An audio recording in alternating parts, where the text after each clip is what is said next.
Tiga pasangan calon yang akan berkontestasi di Pilpres 2024 secara resmi telah mendaftar ke Komisi Pemilihan Umum, KPU. Ketiga pasangan tersebut yakni Anies Baswedan Muhaimin Iskandar yang diusung Koalisi Perubahan untuk Persatuan, Ganjar Pranowo Mahfud MD yang diusung oleh PDIP, P3, Hanura dan Perindo, serta Prabowo Subianto Gibran Rakabuming Raka yang diusung oleh Koalisi Indonesia Maju.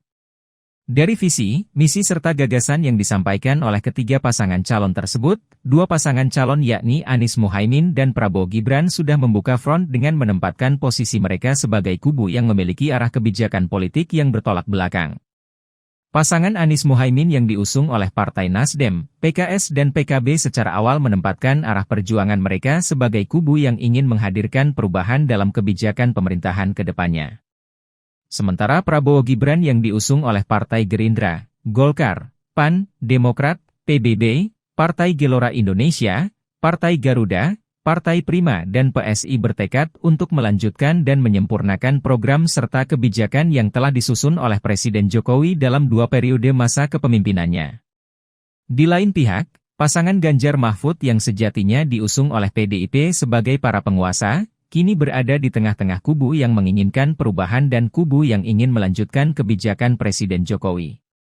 Meski berstatus sebagai partai penguasa yang didukung oleh suara mayoritas di parlemen, ruang gerak pasangan Ganjar Mahfud dalam berkampanye akan menjadi terjepit, karena tak bisa lagi mengklaim keberhasilan program-program ataupun kebijakan yang selama ini dijalankan oleh Presiden Jokowi. Munculnya sosok Gibran Rakabuming Raka sebagai cawapres dari kubu Koalisi Indonesia Maju, menjadi penegas bahwa arah dukungan Presiden Jokowi tidak lagi ke capres yang diusung oleh PDIP. Bahkan Gibran dalam pidato politiknya saat deklarasi sebelum pendaftaran ke KPU, Rabu 25 Oktober 2023 menegaskan bahwa ia dan Prabowo akan melanjutkan dan menyempurnakan program-program unggulan Jokowi yang belum terlaksana selama ini. Kita semua meyakini program-program yang sudah berjalan, sudah membawa Indonesia ke pintu gerbang kemajuan.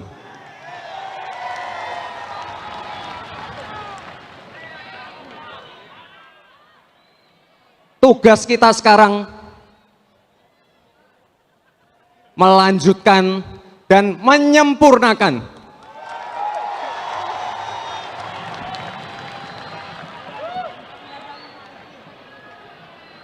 hal-hal yang terkait anak-anak muda, generasi milenial, generasi Z, dan jangan lupa para santri. Pasti kita dukung penuh. Kita butuh generasi muda yang handal, generasi muda yang tangguh, generasi muda yang memiliki komitmen kebangsaan.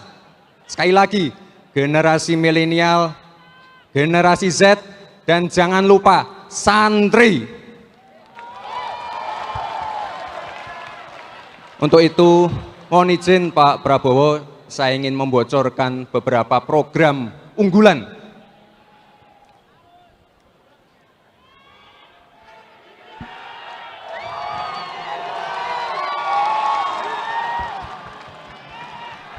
Dana abadi pesantren.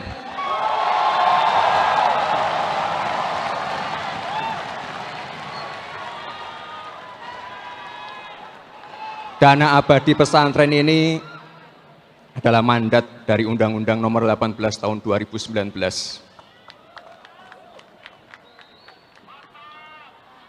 Sekarang sudah ada yang namanya KUR, sudah ada yang namanya kredit mekar, sudah ada wakaf mikro, ada kredit ultramikro.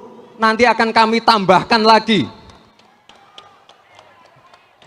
kredit startup milenial.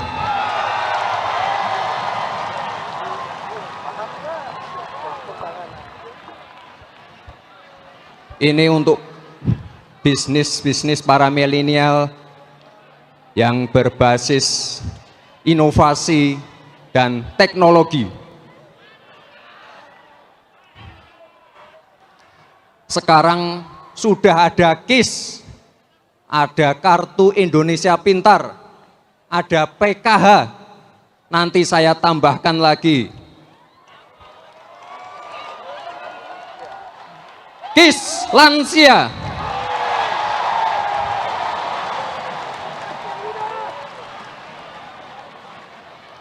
Ada satu lagi.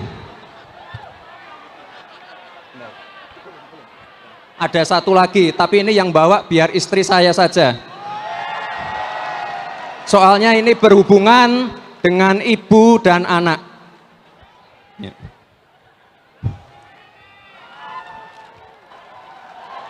Diangkat bareng.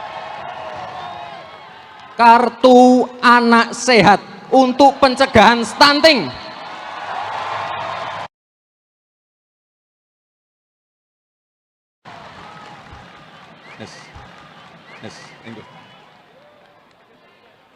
Lalu tak lupa hilirisasi untuk komoditas pertambangan, pertanian, tanian, dan perikanan. Ini wajib. Dan juga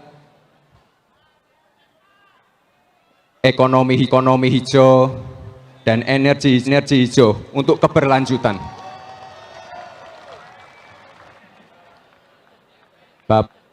Bapak dan Ibu sekalian, saya yakin keberlanjutan adalah modal kita untuk melompat lebih jauh. Dilansir dari laman visi misi Ganjar Mahfud, pasangan Capres-Cawapres 2024 Ganjar Mahfud sendiri mengusung visi menuju Indonesia unggul, gerak cepat mewujudkan negara maritim yang adil dan lestari. Sementara misi pasangan Capres-Cawapres Ganjar Mahfud terdiri dari 8 poin, yakni 1. Mempercepat pembangunan manusia Indonesia unggul yang berkualitas, produktif, dan berkepribadian. 2. Mempercepat penguasaan sains dan teknologi melalui percepatan riset dan inovasi berdikari. 3. Mempercepat pembangunan ekonomi berdikasi berbasis pengetahuan dan nilai tambah. 4. Mempercepat pemerataan pembangunan ekonomi. 5. Mempercepat pembangunan sistem digital nasional. 6. Mempercepat perwujudan lingkungan hidup yang berkelanjutan melalui ekonomi hijau dan biru. 7. Mempercepat pelaksanaan demokrasi substantif, penghormatan HAM, supremasi hukum yang berkeadilan, dan keamanan yang profesional. 8. Mempercepat peningkatan peran Indonesia dalam mewujudkan tata dunia baru yang lebih berkeadilan melalui politik luar negeri bebas aktif dan memperkuat pertahanan negara. Halo, selamat berjumpa dengan saya Anika, pembaca berita podcastnews.id. Saksikan terus konten-konten menarik dari kami. Jangan lupa subscribe, like, dan komen. Terima kasih.